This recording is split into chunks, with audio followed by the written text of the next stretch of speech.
a life of entrepreneurial freedom with insights from successful creatives, entrepreneurs, and investors. Discover how they overcame challenges and turned their biggest dreams into reality. They share their personal success playbook so you can build the business and life you truly want. Welcome to Passion Millionaire, the podcast by Robert Roth. Rock and roll your dreams. Welcome to today's episode of the Passion Millionaire Podcast. I'm super excited again. We got some new topic going. Something that is of interest if you have a company that is already, let's call it at least mid 5 figures, better 7 figures, 8 figures, 9 figures, really big companies, and you are looking to hire the right people to grow your team, especially executives. And Phil, our today's guest, he specializes in executive headhunting, not only since yesterday, but he's doing this since 2 decades as a professional that has worked in really big corporations. And now he's doing this in the free world, so to speak, still for big corporations, but also for those smaller companies in the size that I've just mentioned. Tons of experience, more than 1,400 hires, which I find quite exciting. So let's learn from Phil. Phil Boland, welcome. Please reintroduce yourself the way we need to get to know you. Robert, thanks so much for having me and the beautiful warm intro. Hello, folks. I'm Phil Boland. I am, as Robert said, a 20-year headhunter. I've worked in several methods of recruiting, but now I do executive recruiting. I have my own firm called Eagle Executive Search. We specialize in directors, VPs, and C-level searches. We operate mainly within the financial services, insurance, and technology verticals. We do get business outside of that, but those are kind of our honey holes. In terms of the way we work, we're all contingent. We do that intentionally. We are not a retainer-based company. We believe our work shines through that. And we'd love to have a conversation. We're kind of a low risk entry if you're having trouble hiring. So it's pretty easy to test us out and see what we're all about. Sounds exciting. Yeah, great to have you. And you're in the DC suburbs area. And for some of your clients, you said that matters, makes a difference. So good to know also for everybody who's listening. But you work internationally and you have done projects across the US and even outside the US. So super curious. Like I'm also always interested to learn something. And I mean, you have a lot of expertise, executive headhunting.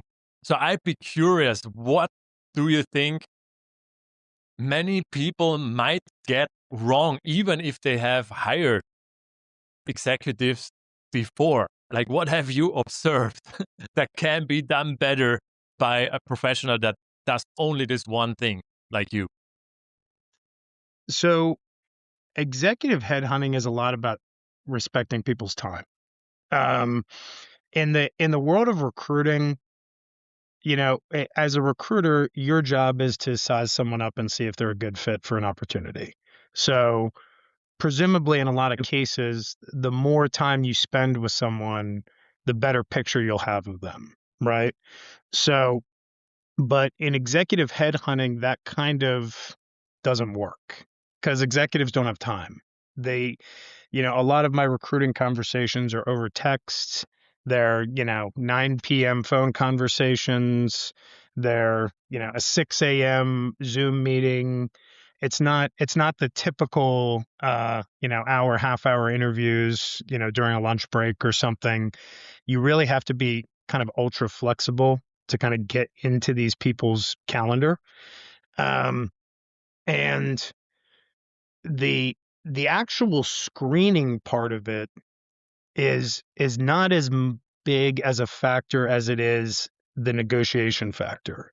Like I find at lower level entry level recruiting, experience recruiting, you're focusing heavily on, can this person do the job?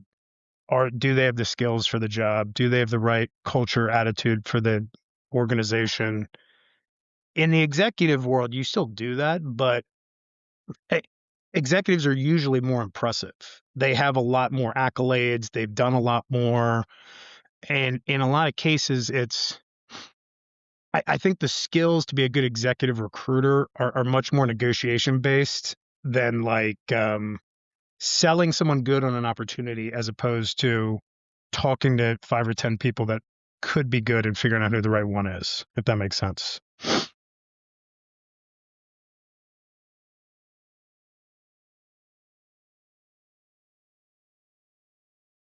I didn't hear that last question. I think you might be muted, Robert.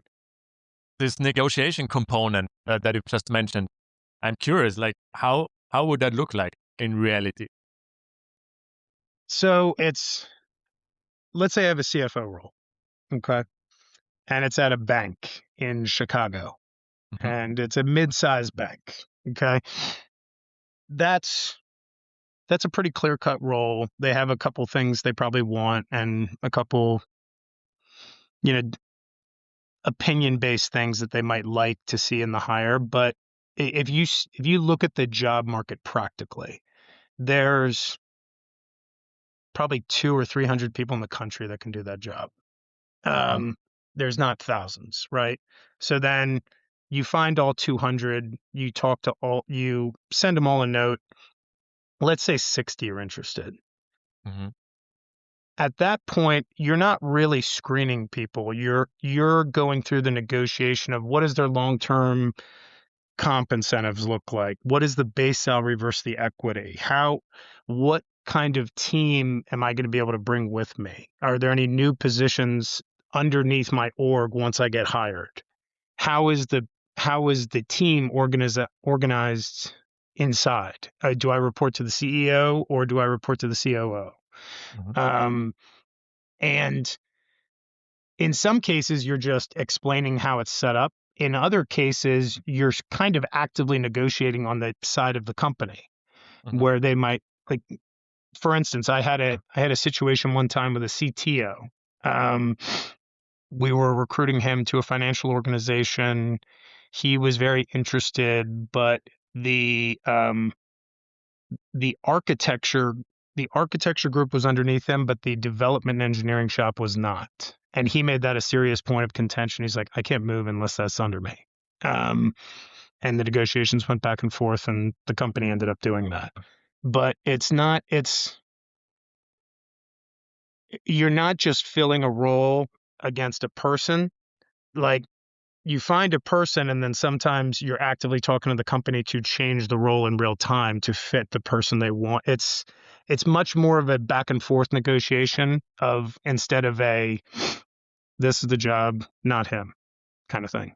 Quite interesting. And if you are doing this with all your experience, I believe there is a difference compared to, let's say, a company doing it that is lacking all of those experience. Like, what would you say is the difference there? Like, how could you succeed better? Maybe bring the better fits, maybe bring even fits that wouldn't have been onboarded at all. What's the difference there? I think, I hate to play the experience card, but like when you've seen enough hiring efforts, like things tend to get put in buckets. Like you can notice trends, you can notice, human behavior and how it kind of shakes out naturally with people. Like, I mean, I've hired 1,400 people, as you said earlier, but I've probably interviewed 30 or 40,000 people. Wow. I've That's a crazy amount of interviews. Yeah, like 20 years doing it every day, it adds up, right? So like, Yep. but once you see kind of not the whole market, but a good chunk of the market, it gives you a really good picture of how people are going to react to certain conversations, how you need to word things to get their opinion without offending them. There's also an element of don't ask, don't get. Like a lot of junior recruiters that I used to have on my teams in corporate, like they wouldn't ask those questions. They would just say, oh, sorry, it's not set up that way.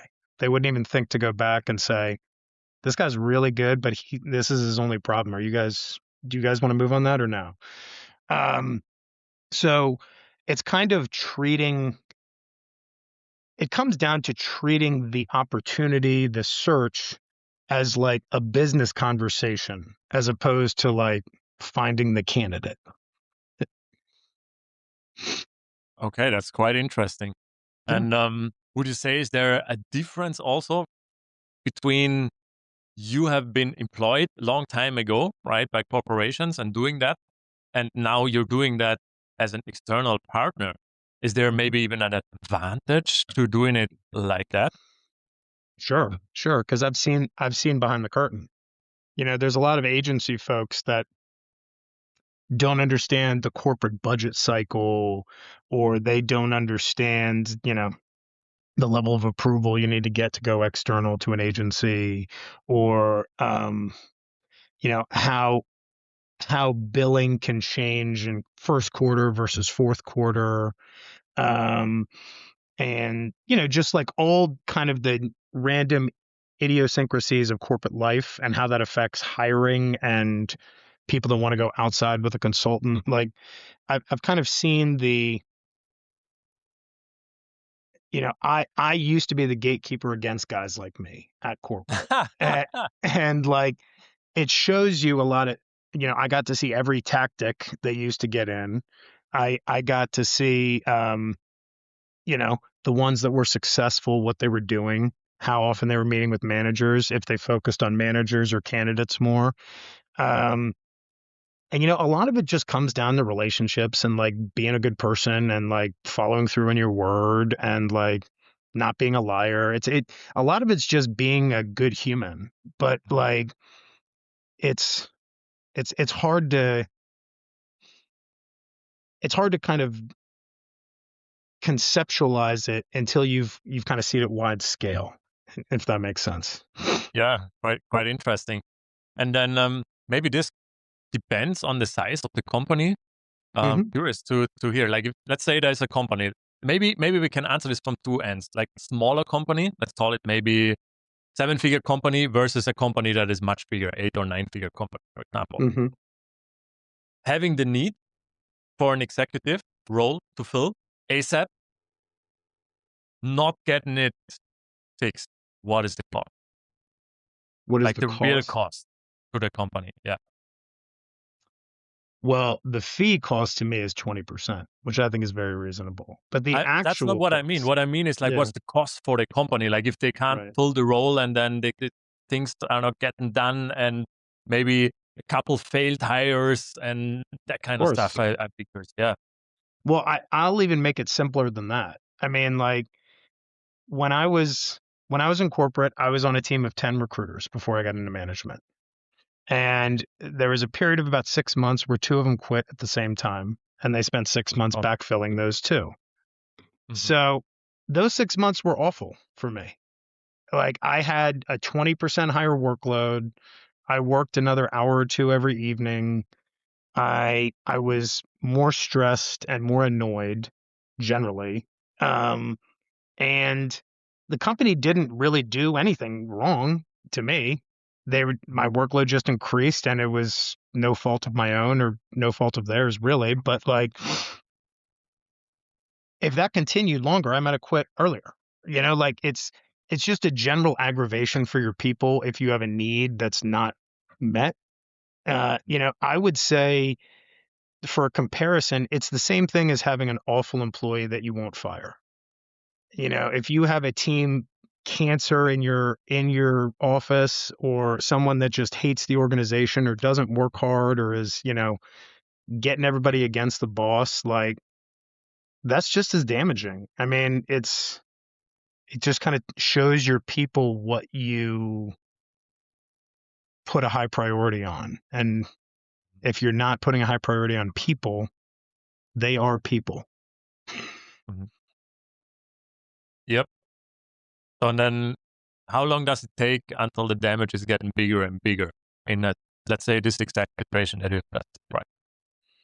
Usually the 3 to 6 month mark is where it gets, because, a normal recruiting process at a big corporate company is going to be a couple months, probably 2 or 3. Once it goes beyond that, that's when people start getting a little angry about it.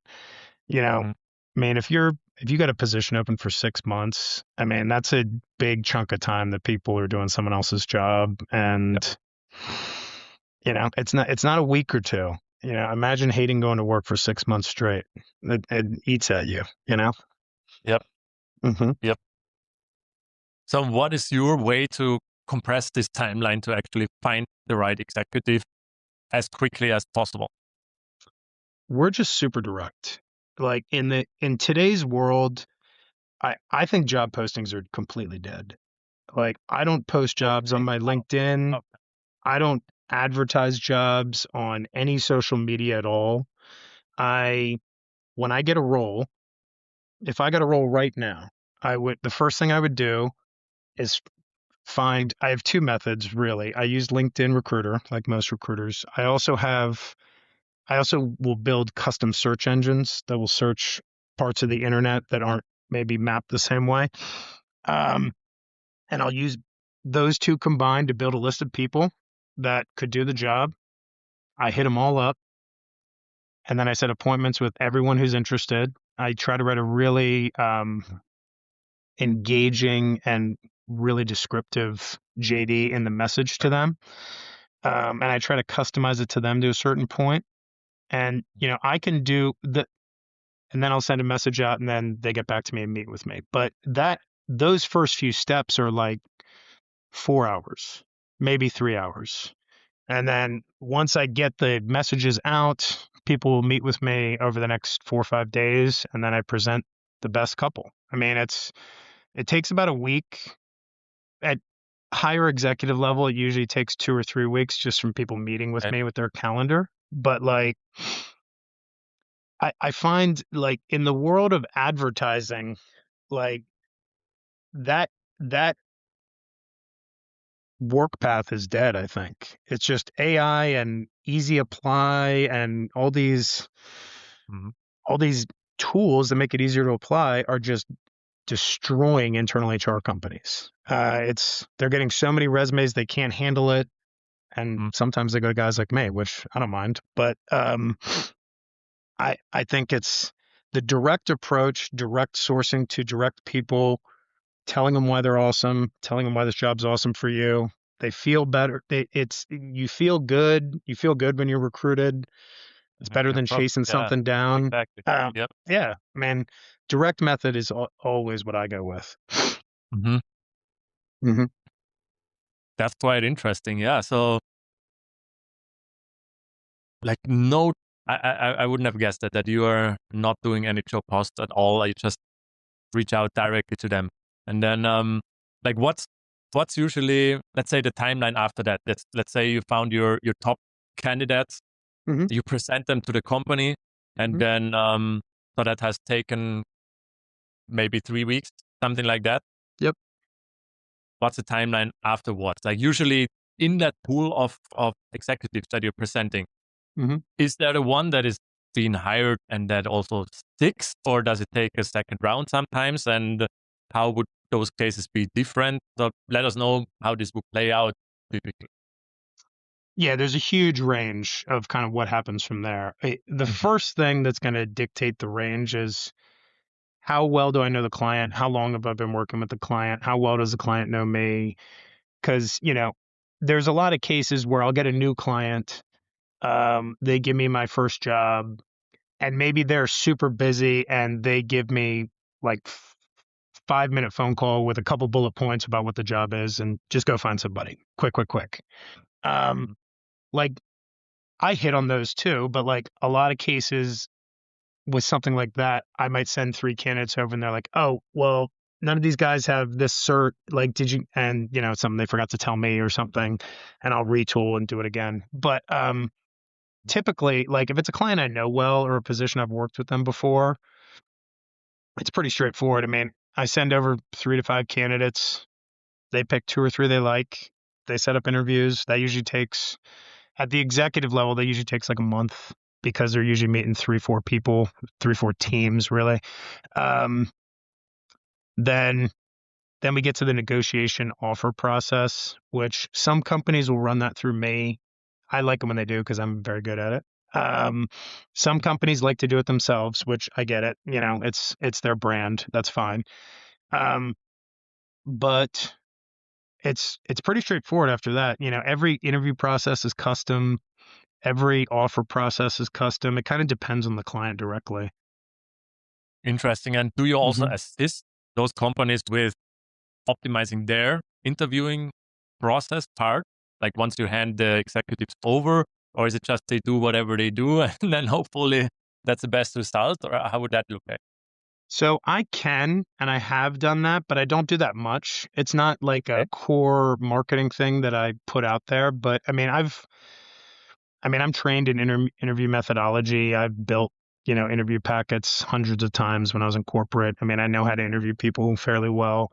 Um, Mm, people are Clients can be a little defensive in that arena, b- okay. only because so I'll speak from my own experience. When I Yeah. was in corporate and I would deal with guys like me on the outside, Mhm. they would offer that, or they would ask for, what is the interview process like? Can we see some of the questions so we can prepare them?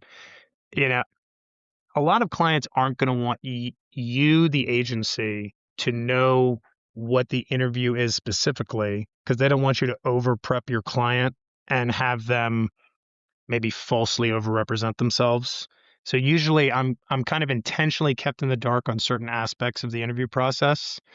Um, but again, that depends on the client. Some more trusting ones will tell me more details about what's going on. It's all about how long I've been working with them and how well they know me, usually. Mhm. Okay, that's interesting. And do you think sometimes they think they are doing a high quality job, uh, but really they aren't?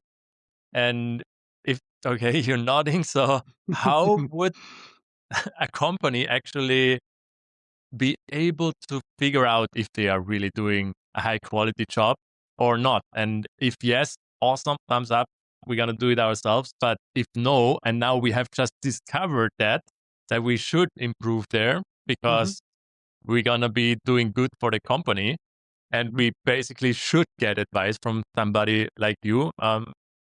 What would be the questions they could go through for themselves, or what would they be looking for in order to see, okay, we are doing a great job or not? Yeah. Yeah. So, you know, everybody's got an opinion, right? The thing with interview questions is it's a very subjective science. There is a science to it, but there's very little hugely universally agreed upon. There's different camps that believe different things. Um, I'm there's a lot of talk in the world about kind of experiential interviewing, or where a lot of the questions kind of focus around like, tell us about a time you did X, or you faced adversity and you came through it, or talk about a time you did XYZ. And like most interview questions are based around either the skills for the job, usually in technical stuff, and then experiential, what have you done in your last few jobs? We'll apply that to this. And there's nothing, conceptually wrong with that, but I just think they're very, very, they've been used nonstop for 30 years. Everyone knows what they are.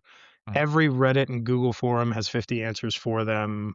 Like when you ask those questions, you get fake rehearsed answers, I think. I think it's way more Okay. valuable to ask people questions about the job they're applying for and more like um, perspective type questions of like, hey, you're interviewing for a program management job here at Amazon. This program handles all the logistics for our toy division.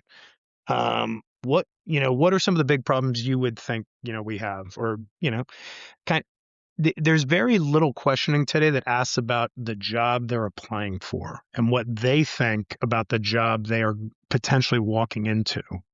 Um, Ask them about an upcoming project. Ask them about an upcoming initiative. Ask them about how they would approach the big thing you're doing right now. Ask Mhm. like pretend they're a consultant or a current employee and ask them about your current setup without revealing too much. Like, that's going to tell you a lot more than tell us about a time you had a difficult coworker and you made it nicer. Like, who cares? Like, I mean, I want to hire nice people, but like that story doesn't help me, you know? I think the focus of interviewing is not like the human psychology focus of interviewing is misplaced, I think. I think we need to focus more on what do you think of this? How would you approach this? What's your stance on this? If you were given this situation, what would you do? As opposed to tell me your 5 best stories from your last job, you know? I think that's a great piece of learning that you just dropped for us. Awesome. It makes so much sense to me. Yeah. I mean, like, here's a good example. So like whenever I interviewed entry-level people or people kind of in lower positions on my team, the first question I always asked them was, who was your best boss ever and who was your worst boss ever? And tell me why. I treat it as a softball question, kind of make things comfortable, easy question to answer. I don't care who their boss was. What I care about is why that was their best boss and why that was their worst boss, because that's going to tell me what they care about at work. That's going to tell me what's going to make them annoyed. That's going to tell me what gets them energized. So like first question just kind of sets up, okay, this person doesn't like being micromanaged. They love being given freedom, you know, something that, you know, a real thing that they're probably answering honestly on. Yeah, wow. That's Mm-hmm. that's amazing. Makes total sense to me. Yeah. And also, since you are finding those executives Mm-hmm. or executives headhunting, Mm-hmm. I'm assuming that at least some of them, when you're finding them, are still in a position in some company, Most of right? them. Most of them. So therefore, there is a little bit of tension, I could imagine, maybe Mm-hmm. for themselves, maybe not knowing what to do. Mm-hmm. Maybe then also when they make a decision and then with the company they're with, in case they decide to switch, or maybe also not knowing what should I do now, the headhunter, what if my company figures this out while I'm still not decided. Risks, for the executive, risks also maybe for the company who is hiring you to find the executives. Let's Sure. talk about that. What are those risks and typical scenarios and thoughts that are going on for everybody in this situation, including you? Oh, yeah. So the number one is PR risk. Like, and hiring for a job is not a bad thing for any company in most cases. Certain executive jobs that are posted, especially when you have multiple executive jobs posted at the same time, can give the customer base or the market a bad feeling. I'll give you an example. I had a client a couple years back who had a big service outage and a big IT problem, and they fired their CIO, CTO, and CISO the same month. So Wow. all 3 of those positions are open, and they're using me for it. So I'm meeting with the COO about it, and he wants to use every resource and advertise it everywhere, and and say, Tony, what do you think our customers are going to think if we post a CIO, a CISO, and a CTO on the same day? Yep, something's falling apart. Yeah, all the IT guys in the organization are going to start looking, is what's going to happen. So don't post it anywhere. Just tell your friends that might have don't tell the world. It's the same, whoever needs to know needs to know. Not everyone needs to know. That's the first thing. Another big risk for me is, there's always, sometimes, not always, but sometimes, the client I am working with is not in agreement about using me. Now I'll explain what I mean. So I had a client probably a year and a half ago. He was a CFO hiring for like a treasurer position. And he was not happy with his own internal HR. So he felt that they were trying to recruit for it and they weren't doing a good job. So he wanted to go to me. HR disagreed. He obviously disagreed with HR. So the first month of the process, HR is kind of watching me with a fine tooth comb, looking for any reason for me to screw up. Just waiting to axe me for anything they can.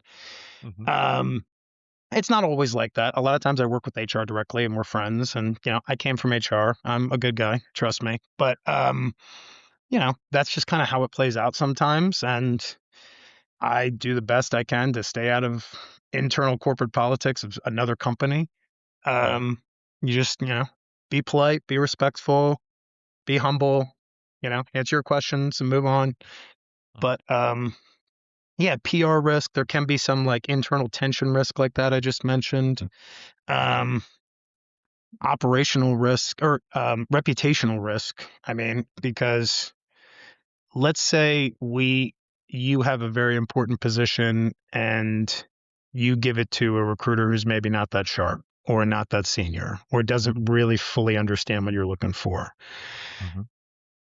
They could burn up your candidate base. They could go through, if they're talking to 200 people that are qualified and some are interested and they're misrepresenting it or giving the wrong ranges or saying different focuses and 10 guys who would have been good saying, oh yeah, I don't want to do that. They could blow up your position. There's a lot of ways it can go, but most of the risks tie back to kind of the reputation of the person that's representing you. I mean, at the end of the day, that's what it's about. Do they understand it? Do they respect it? Or do they understand PR and who needs to know and who doesn't? That kind of stuff. Yeah, quite interesting. So you're helping mitigate all of those risks. Like, because you have seen what happens in all of those situations, I assume. Right. So what about the executive, that are still in a job? Like, what's that situation usually? And how does it resolve? It depends on how high they are usually. When they're, it's interesting. Working with C-level folks, they don't care. They'll email me from their company email. A lot of times they'll have their assistant set something up with me. Wow. Like what's going on? Yeah, I mean it's odd to deal with. And then I'll deal with like an SVP and he's, on the phone in his stairwell, talking to me in secret. And, don't send me any emails. Don't, we can't be connected on LinkedIn. Like, I don't want anyone to know about this. So I get the full range, which is kind of interesting. Yeah. Wow. I would have not guessed that. Yeah. And they tend to like, kind of act that way by function. So like if I talk to a chief of sales or a head of sales, they're very open. They tell me all the drama of their company. They tell me why they hate their boss and, stuff about their marriage. And, they're very, very, very open and we'll talk about anything. Where like if I deal with a controller or a, maybe a risk-based person, Yeah. a lot of two-word answers. I got to ask a lot of questions to get the same info. People's personalities end up sifting them into jobs sometimes. And, you can kind of predict a little bit how something's going to go based on someone's personality at times. Yeah. Yeah, that makes sense. Quite interesting. And let's say somebody decides to actually make the switch. Like, what makes an executive make or take the new offer, basically? Like, how does that usually look like, this negotiation? Like, are they coming at you with like, okay, you have mentioned a little bit, like, I need to have this in place, right? But is it usually that they want to step up whatever they have in salary compensation packages by a lot? Or is it usually more like, okay, kind of the same, maybe a little bit better, but that they're just happy to have a different environment or different challenge going on? Or what would be the typical scenario there? So like why are some executives successful when they transition? Or yeah, and why would they switch?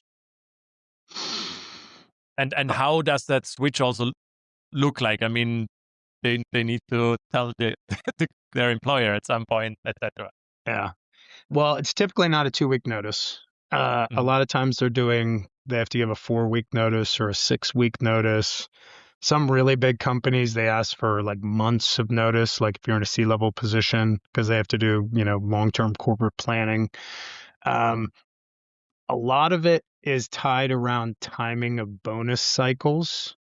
Like there's a lot of most high-end executives at big companies get an annual bonus or a quarterly bonus or some kind of something on top of their base salary.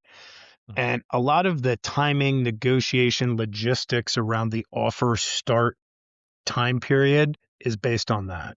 So like if I have an executive leaving a bank and he gets a significant bonus in April, but he got the offer today, he doesn't want to leave till April. I mean, that's just the deal.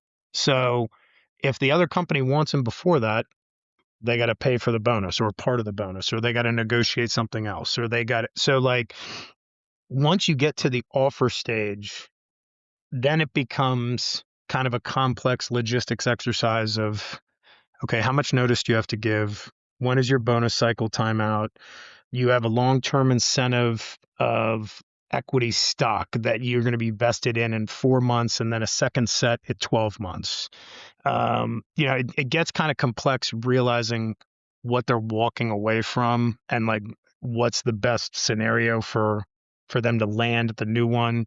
So like one thing I've noticed, that process is annoying for both sides. The company doesn't like it. The candidate doesn't like it. Both are trying to stay as whole as they can.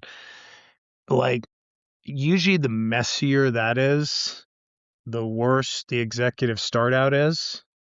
It kind of shows you a lot of the attitude of the company of how flexible are they, how much do they want this to work, how much do you want them to come, how much do they want you to appease them, kind of thing.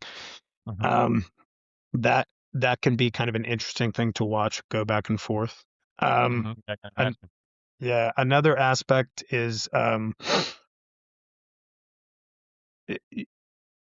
are they bringing people with them? So like when you at the C level and the EVP, SVP level, most of the time, if you're doing it at a big organization, those people have hundreds of people underneath them. And in a lot of cases, they'll say, hey, I've got 3 guys that will come with me. This guy's, head of engineering, this guy's head of test, or whatever it is. And usually when when executives bring folks with them to kind of champion their cause, that typically does very well because they're bringing like a whole culture with them, and they have advocates backing up their vision lower down the ranks.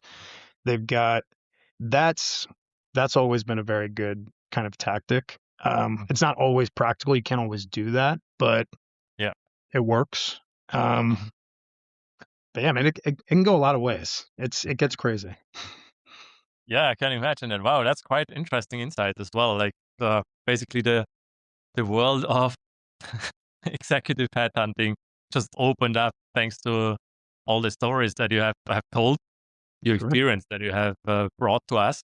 And before we hop to the last question that I would have prepared for you, I'd be curious, is there anything that would be, good to know additionally to what you've explained, and that was a missing piece?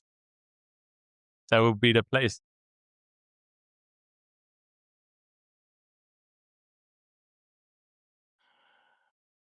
I don't know, Robert. I don't have a good soundbite right now. I'm a human recruiter. I'm not all AI.